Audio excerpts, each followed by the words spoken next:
रात का अंधेरा गहरा हो चुका था। जैनब अपने कमरे में बैठे हुए माजी की यादों में खोई हुई थी। जिंदगी हमेशा उसके साथ नाइंसाफी करती रही थी, या शायद किस्मत ने ही उसे गम का रास्ता दिखाया था। लेकिन वो हार मानने वालों में से नहीं थी। चंद साल पहले जैनब का ख्वाब था कि वो एक मशहूर मुसव्विरा बने, लेकिन हालात ने उसे एक छोटे से गांव में महदूद कर दिया।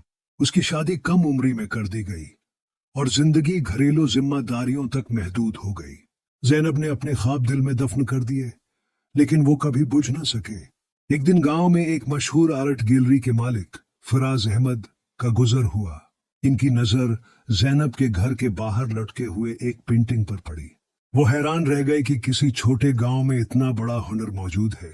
उन्होंने जैनब से मुलाकात की और उसका काम देखने की ख्वाहिश जाहिर की।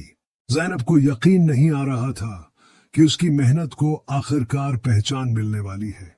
फराज ने उसकी पेंटिंग्स खरीदे और उसे अपनी गैलरी में जगह देने का वादा किया।